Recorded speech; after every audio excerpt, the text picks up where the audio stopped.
首先歡迎大家，特別係今晚新嚟㗎。我好希望你嚟到男人新天地咧，你以後都能夠出現。男人新天地係一個空間，可以俾到來自五湖四海係不同背景嘅男人可以暢所欲言，去講下佢心底話，係彼此勉勵、彼此建立。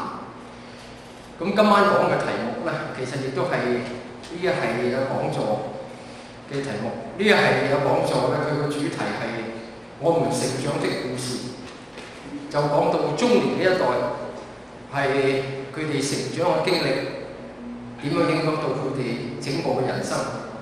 咁今日嚟到第四講咧，有佢嘅主題嘅，不過咧佢會環繞住我哋同兒女嘅關係，所以會講好多咧係望子成龍啊！我諗望子成龍或者望女成鳳呢個觀念咧，係大家成長嘅裏邊嚟講咧，一定係好熟悉。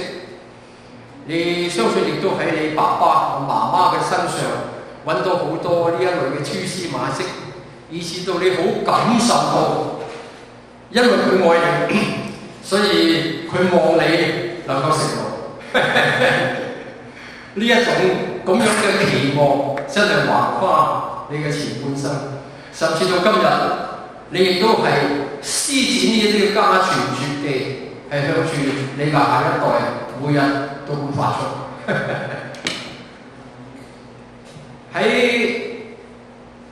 幾年前，有一次，我太太有一對好朋友夫婦嚟到多倫多探我哋。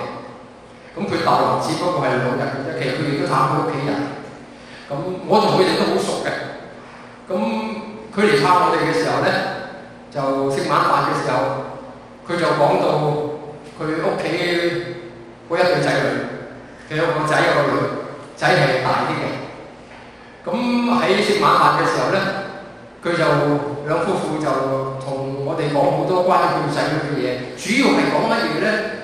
咁佢話佢個仔咧就入咗去中大醫學院嗰度讀第2班，咁而家咧佢個女咧亦都入到港大醫學院讀1年班，咁一路咁講，咁啊講完之後咧，大家咁樣握手，跟住就翻屋企啦，即係話好多謝你今晚嚟咧，跟住翻屋企啦。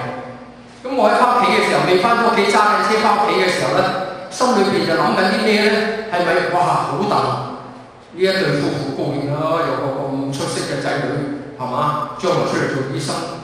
當時好可惜，我唔係咁諗，我諗到好諗啲。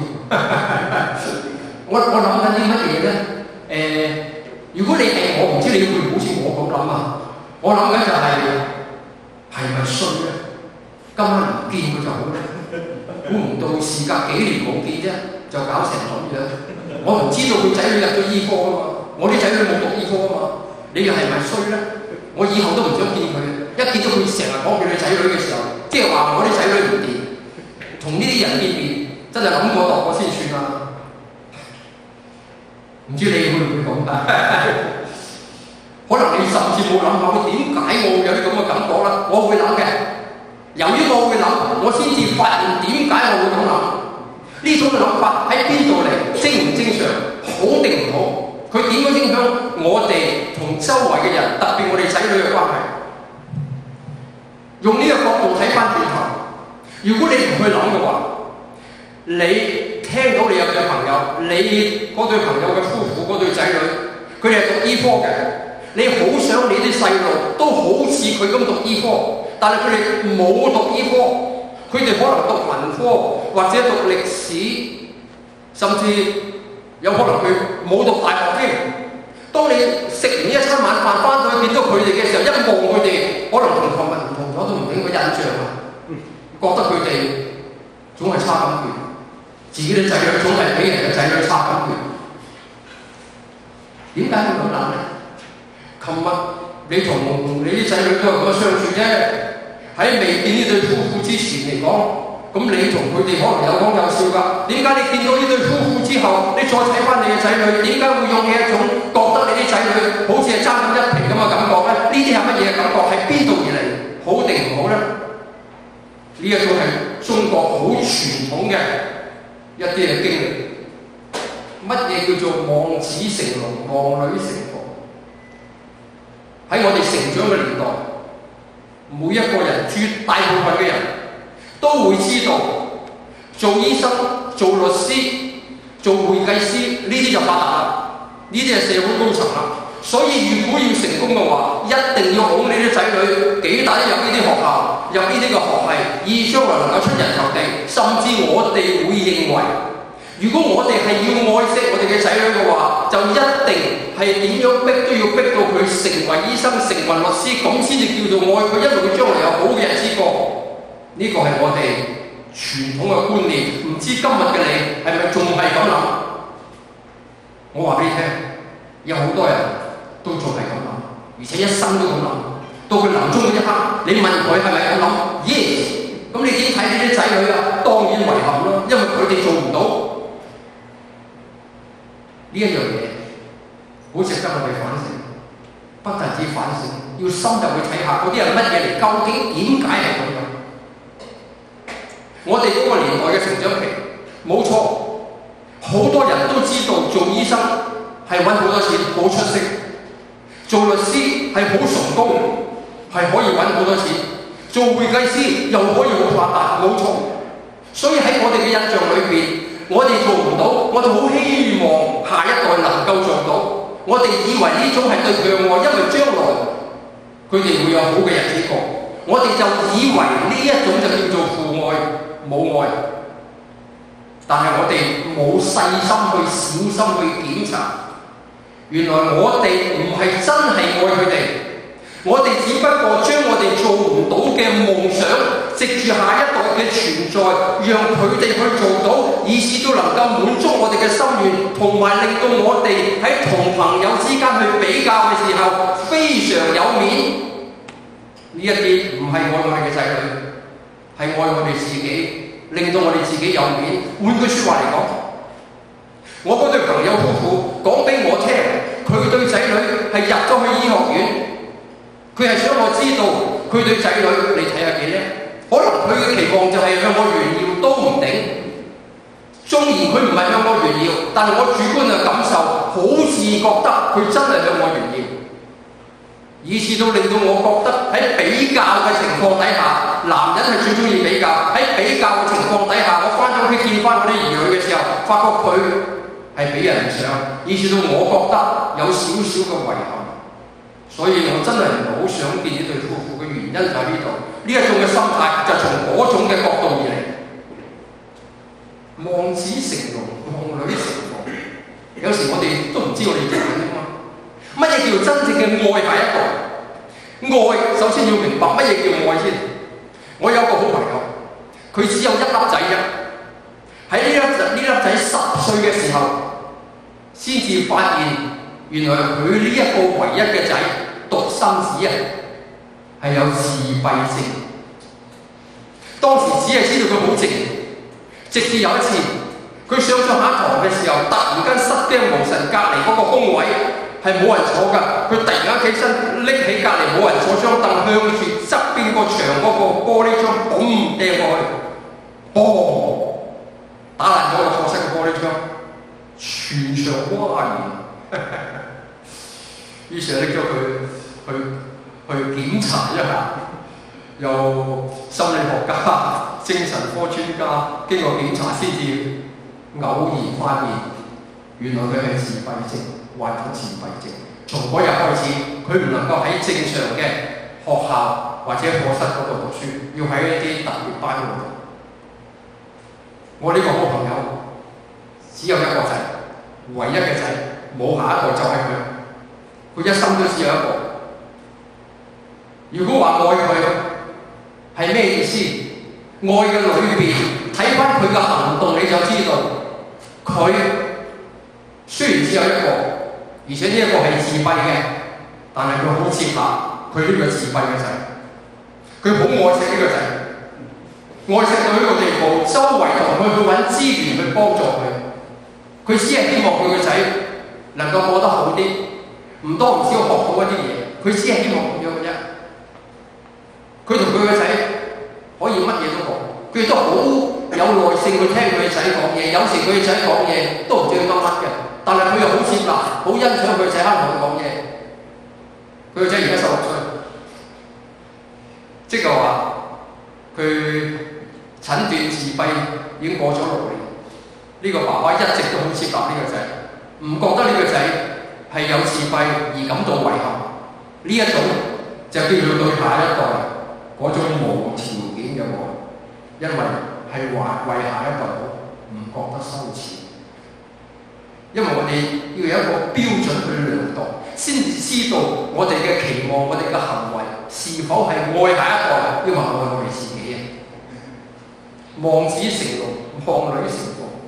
諗起呢個題目嘅時候，我好容易諗起我細個嘅時候，我住嗰區，當時住嗰啲平民屋嘅時候，喺路口咧就有一檔咧，一直以嚟都開存咗好耐嘅，有好多人幫襯嘅雲吞麵檔，係一個男人喺度淥雲吞麵，咁啊有個女人娶咗佢咧，其實從開始結婚啦，嫁咗呢個男人咧。佢就幫呢個男人手，咁佢做咩？洗碗，坐側邊洗碗。咁跟住咧就生咗2個仔。咁啊慢慢一路咁過嘅時候咧，我開始慢慢留意咧，佢嗰2個仔咧就開始做埋呢一個幫手淥麵，一個就幫手洗碗，一個就幫手淥麵。佢爸爸咧年紀大就唔能夠再淥麵，佢爸爸做咩咧？執頭執尾，佢媽媽咧就幫手執碗擺落去，佢個仔幫佢洗。咁一家人嚟講，我又好似聽佢嗌交喎。我有時不同時間經過，我又好似聽到個爸爸講：豈有此理！中學都未讀完，好心你啊，幾大讀多啲書，將來做醫生、做律師啊嘛？點解而家要淥雲吞麵啫？我好似冇聽過。我又冇聽過個太太埋怨個老公：豈有此理啦！嫁咗你嚟講，累到我要洗碗要淥雲吞麵，咁鬼低錢，好心你啦，做好啲，等我嫁得好啲啦。我又未聽過，佢哋似乎都幾開心。咁但係如果我以望子成龍、望女成鳳嘅角度去望下佢哋咧，就真係好鬼遺憾喎。如果嗰個係我2個仔嘅話咧，淥雲吞麵淥乜生咧？哇！真係好大件事喎，乜搞成咁喎？係咪啊？即係咁冇出息嘢都做啊，係嘛？第二就係、如果嗰個係我個女，我嫁咗俾我淥雲吞麵嘅，洗碗洗大半生嘅話，咁又遺憾喎，咁我真係慘喎，嫁成咁樣嚟講真係好差喎。咁但係佢自己又唔係覺得係咁，佢哋覺得好開心。似乎望子成龍、望女成鳳係呢啲乜嘢？大部分都係一啲有學識嘅，起碼嚟講，嗰個眼光睇得闊啲嘅，同埋比較現實啲嘅人，係功利啲嘅，去多於實踐呢啲望女成鳳、望子成龍嘅心態。慢慢嚟講，我哋嗰代越多人讀得書多嘅話，難怪我哋呢一代大部分都望子成龍、望女成鳳。但係咪望子成龍、望女成鳳嗰啲人就一定會成功咧？佢嘅下一代喺我發現嚟講，似乎又唔一定。就因為我哋好期望下一代照足我哋嘅期望去做佢哋應該做嘅事，我哋覺得咁嘅叫愛佢嘅話，事實上真係有好多人俾父母係逼到要去讀醫科、讀律師，監都監到要讀高啲，咁佢又讀到嘅，咁個後果點咧？譬如我又識得啲朋友，佢爸爸媽媽都對佢好高期望嘅，咁就希望佢能夠係做醫生、做律師嘅，咁佢真係讀咗醫科，咁出嚟，咁但係個問題喺邊度咧？個問題就係佢哋做醫生唔係為咗要醫人。佢係為咗要揾錢，咁大家都係着件白袍嘅時候，如果一個醫生係為咗想醫人、想救人，一個醫生係為咗想揾錢，藉住呢個醫生嘅行業，希望能夠向上爬，咁兩回事嚟嘅。同樣都係咁嘅外形，但係走出嚟嘅人生會好唔同喎。望子成龍、望女成鳳，好多時候就製造出一啲做嗰種嘅職業係好崇高，但係唔一定中意嗰種嘅職業，但又不能不做。就係我哋呢一代無數嘅人，同樣嘅經歷，唔知你哋知唔知，亦都唔知道你有冇發現。冇錯，我哋有時嘅社會地位，我哋嘅專業令到我哋沾沾自喜，但係問題就係，我哋唔一定係好中意做呢份工，但係唔做又唔得，因為你做咗咁耐啊嘛，同埋要揾食啊嘛，同埋你享受嗰種崇高嘅社會地位啊嘛，所以你唔中意都要做。呢一種就係我哋呢一代有無數嘅人嘅工作態度同埋佢哋工作嘅人生。呢啲嘅人幾時會出現最大問題？係到佢哋揾到錢啦，但係年紀就越嚟越大啦，再睇翻轉頭，發覺自己唔中意做呢份工，又唔知有咩好做嘅時候，人生就會突然間多咗好多嘅失落感。今日退休無數嘅呢一代嘅男人出現好大嘅問題，嚴重嘅抑鬱就係佢哋從來冇學過去揾人生有乜嘢值得做。我哋可以喺我哋嘅成長嘅背景、時代嘅文化裏面揾到好多我哋命運嘅蛛絲馬跡，只不過你從來冇咁去諗。最緊要對命運、對人生有個求真嘅態度。我從細到大都有咁樣嘅態度，所以我不斷會問究竟係啲乜嘢。另外一樣嘢就係，如果你有個下一代，佢真係讀醫科好得無比，好我都戥你福氣。如果佢真係讀醫科好有興趣，從細到大嘅話，值得栽培。如果你有一個女係好中意讀律師嘅話，就對佢大喺度，值得栽培。如果嗰個細路佢真係中意嗰樣嘢嘅話，值得你去栽培。年青一代究竟真係需要啲乜嘢？係需要一樣嘢，就係你俾多啲嘅機會佢去涉獵不同嘅興趣、不同嘅活動，嚟到有機會揾到佢究竟想做啲乜嘢。呢個係最緊要。有時呢啲嘅情況唔係喺你嘅心目之中係決定，或者去為佢係無做一啲所謂嘅活動。咩叫所謂活動？哦，我知道彈琴係高級，無論我啲細路有冇彈琴嘅興趣或者條件，我都捉佢去彈餐懵嘅。又或者我覺得畫畫高級，係唔係我都捉佢畫餐懵嘅畫10年20年？唔係咁嘅意思。當然呢個可以係一個例子。但係有可能你帶佢做下義工都好嘅，都係一種不同嘅人生嘅經歷，去俾佢見多啲嘅人，去多啲嘅涉獵多啲嘅人。因為好多時候能夠揾到佢想做嘅嘢，一生好有興趣做嘅，可能只係一剎那間嘅事，非常奇妙。作為父母真係愛佢嘅話，就要製造呢一啲嘅機會，盡量俾佢涉獵多啲人生嘅體會。呢一啲對佢好重要。好多時候我哋要限住佢，呢樣又唔準，嗰樣又唔好，嗰樣又唔得。咁結果佢真係訓練出嚟嘅呢一班下一代會變成點咧？變成好內向，呢樣又唔敢，嗰樣又冇信心，嗰樣阿爸又鬧，就係咁樣。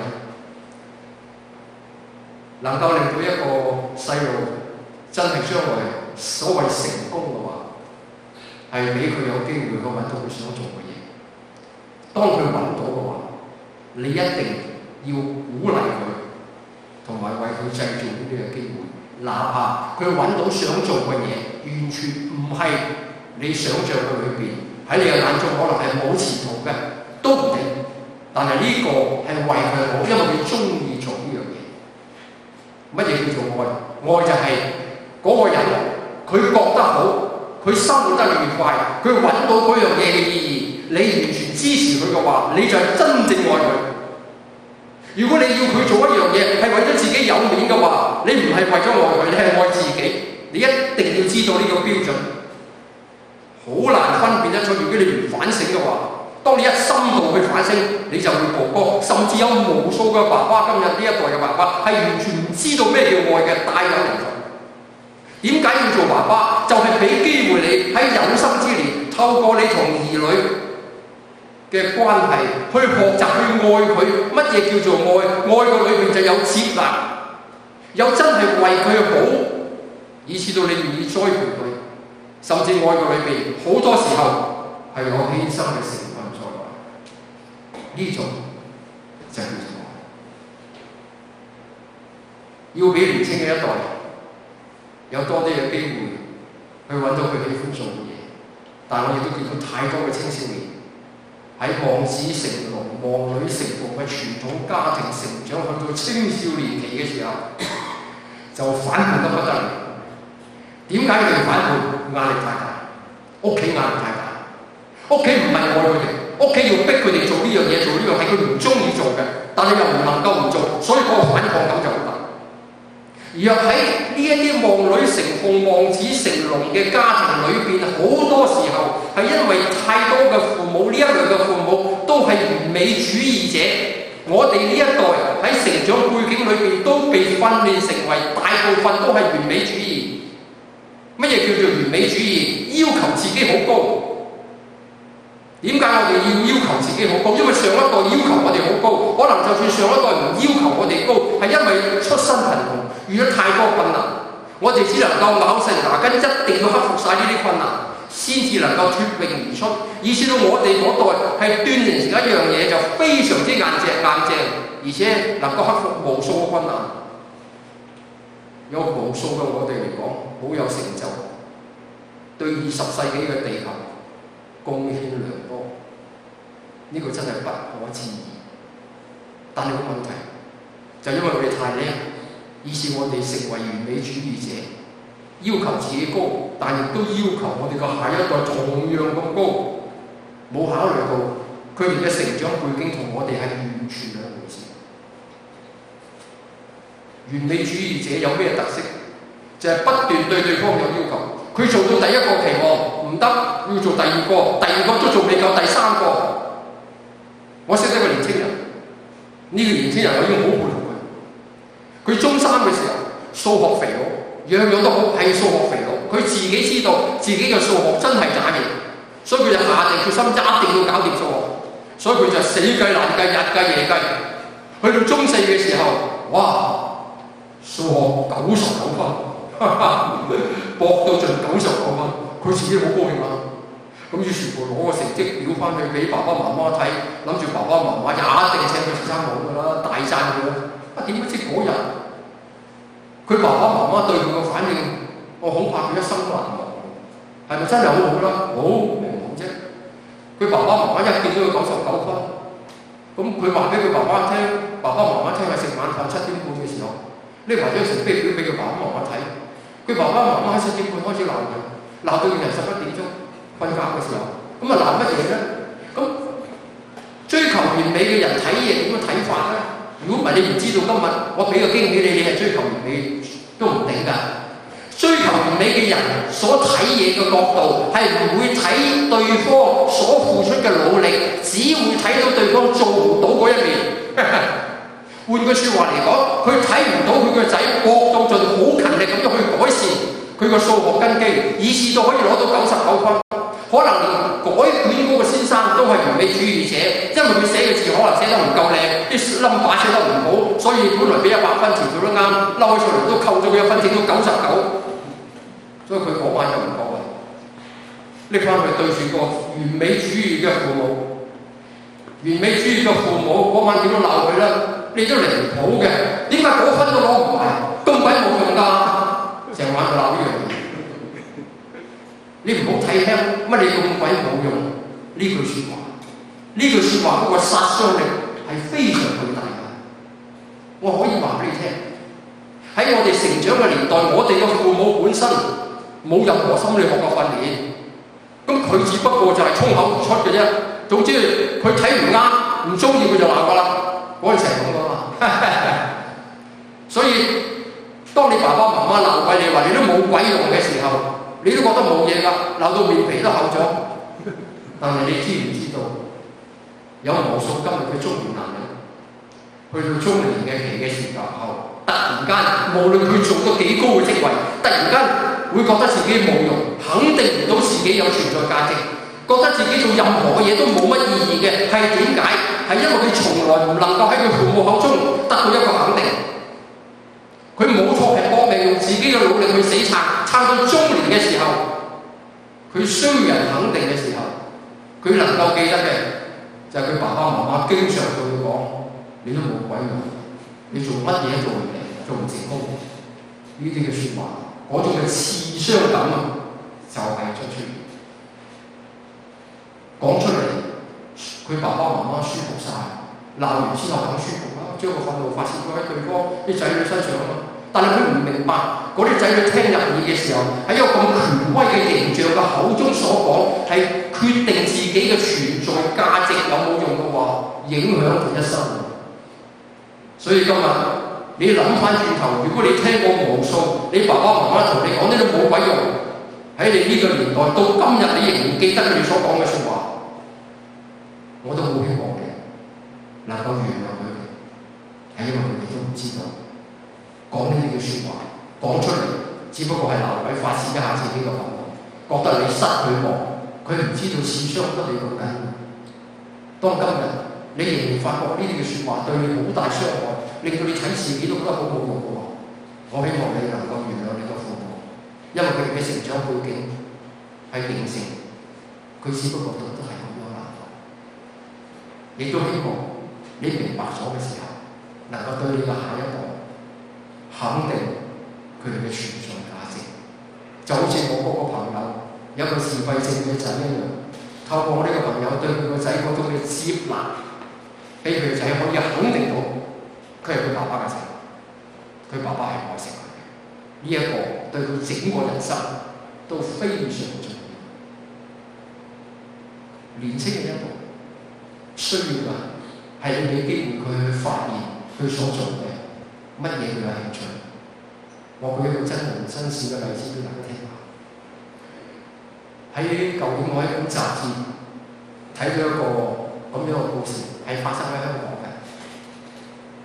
呢個故事就係有一個青少年讀書讀得唔好，直情都要讀唔成啊，又好頑劣，所以爸爸媽媽就趕佢出街，唔認佢做仔嘅緊要。咁呢個年青人咧真係走投無路，結果咧有一個佢爸爸媽媽識嘅一個朋友願意收留佢，俾佢喺佢屋企住。咁收留佢嘅時候，都發覺到佢讀書又真係讀得唔好。不過呢個呢個男人收留佢呢個男人，即係佢嘅阿叔嘅細叔伯啦，好鼓勵佢。佢話：你讀唔到唔緊要，盡量揾一啲你有興趣做嘅嘢。咁呢個細叔咧，其實亦都好觀察佢嘅。佢怕佢讀書完全唔叻，因為唔叻所以就讀得唔好，亦都冇心機讀。其實可能後邊係有一啲學習障礙，佢自己唔知。咁但係咧，呢個細叔一路觀察佢嘅時候，發覺到佢咧喺有一樣嘢裏邊咧做得好好，好有才華。呢樣嘢就係佢成日埋頭於電腦，初佢以為喺電腦打機，原來唔係，佢喺電腦好中意咧係做一啲繪圖，類似平面設計嗰啲繪圖，整咗啲圖案好靚。所以咧，佢一路咁慢慢咁樣讀，叫做讀中學，亦都俾機會繼續喺電腦上面咁做，冇阻止。然之後佢好勉強咧，所謂完成咗中學，會考失敗嘅。但係咧就鼓勵佢申請加拿大嚟要讀呢個平面設計，即係所謂 graphic design。咁佢咧呢個男仔完全冇乜信心㗎，不過又冇乜損失，於是乎話聽呢個細叔伯講，就發信去申請加拿大。結果咧就讀係有一間嘅專上學院 college 收咗佢。係讀平面設計，讀3年嘅。呢個細叔伯就送咗佢過嚟，一個人等佢一個人喺呢度，就讀平面設計。結果3年之後，佢順利畢業。佢畢業嘅時候前路茫茫，但因為佢好中意平面設計，所以佢仍然一路搞平面設計，而且咧開始去探索平面設計嘅公司究竟喺世界各地會唔會請人。有一次，喺網上佢揾到有一間日本著名嘅平面設計嘅公司請人，咁其實佢都冇信心。第一，佢又未去過日本；第二，佢又唔識日本話，佢只係識英文。但係佢有興趣咧，就將佢平面設計自己平時做開嗰一啲嘅作品啊 send 咗過去嗰邊，用英文解釋佢係咩嘢。奇怪，估唔到啦！隔咗1個月之後，對方真係回覆佢，不但止回覆佢，願意請佢去日本做嘢。於是乎，佢就走咗去日本。佢哋係用英語係溝通，喺日本做呢間大公司嘅平面設計員。佢做得好開心，因為佢中意做平面設計，變咗係佢嘅心嘅，一心做佢都唔介意，因為佢好中意做。結果做咗6年之後，佢自己開咗間平面設計公司喺日本。跟住又隔多4年，佢結婚啦。佢結婚組成咗佢嘅家庭。有人中意佢咩？有，不但止有人中意佢，而且係一個好靚嘅日本小姐。即係我娶咗個日本太太。今日佢做得幾好。佢個背景係乜嘢咧？一個不良青少年，係父母踢佢出街嘅，因為喺父母嗰個望子成龍嘅眼中，追求完美嘅眼中嚟講，佢絕對唔能夠滿足父母嘅期望，亦都係一般嘅青少年喺比較之下根本唔入流，所以佢係被唾棄嘅一個，被人排擠嘅一個。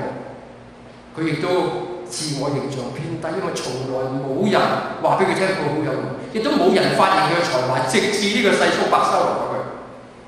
呢個世叔伯係建立佢生命嘅一個好重要嘅人物，因為當中佢發現佢嘅才華，佢亦都發現佢中意做緊乜嘢，亦都願意去栽培佢，俾佢有個機會。下一代就係需要呢一啲嘢，而呢啲嘢作為我哋做爸爸嘅可以俾得到出嚟。呢一啲對下一代俾機會佢哋去發現佢哋想做嘅嘢，俾機會去栽培佢，接納佢想做嘅嘢，希望佢想做嘅嘢能夠將來做得到，無論成功與失敗，最緊要佢覺得有意義嘅話，呢種就係真正無條件嘅愛。當下一代能夠感受到呢種無條件嘅愛嘅話，佢唔會反叛得去邊。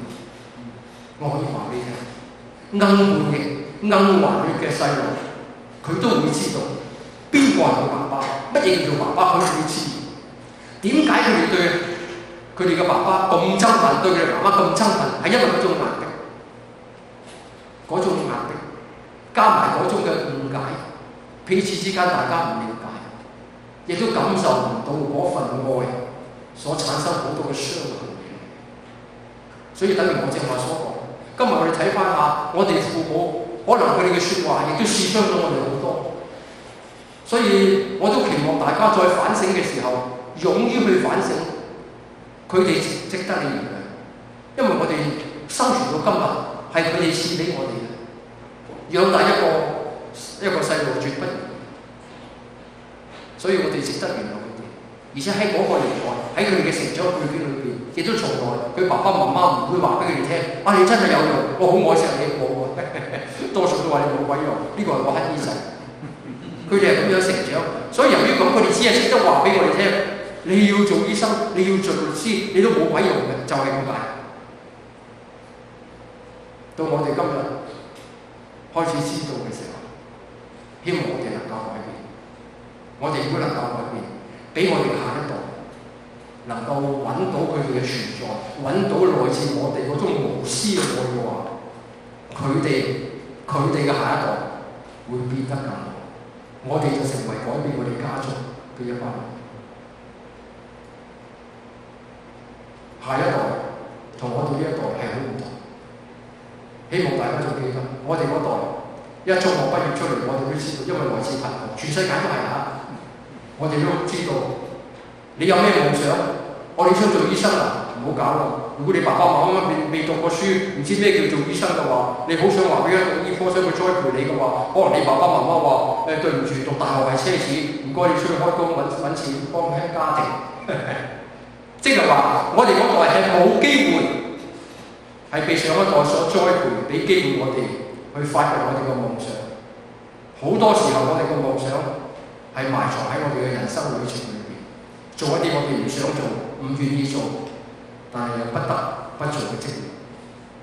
倒翻轉今日，我哋嘅下一代唔休兩餐，點解唔可以俾呢啲嘅機會俾佢哋去發掘一下佢哋所想做嘅，佢哋嘅夢想，佢哋嘅長望，佢哋發現有乜嘢係佢一生值得一生人願意投上去做一啲有意義嘅事情，可能係佢嘅工作，又可能係佢嘅事業，咁樣嘅時候對佢一生都好，而我哋就係要幫助佢尋找，賜俾佢呢個機會，生佢嘅爸爸，就係我哋呢一代中年嘅爸爸。而呢個題目點解要俾大家睇望子成龍？佢嘅好處與唔好處，佢來自何方？就俾大家真正睇清楚呢個觀念背後係啲乜嘢。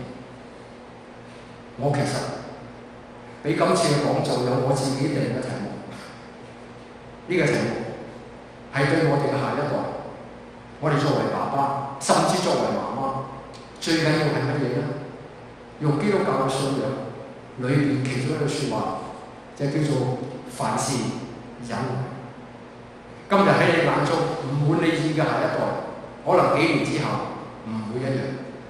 對佢哋嚟講，我哋真係學習要諸般忍耐，呢個係愛裏邊一定會存在嘅一種嘅表現。無條件嘅愛一定會有忍耐，一定會有接納。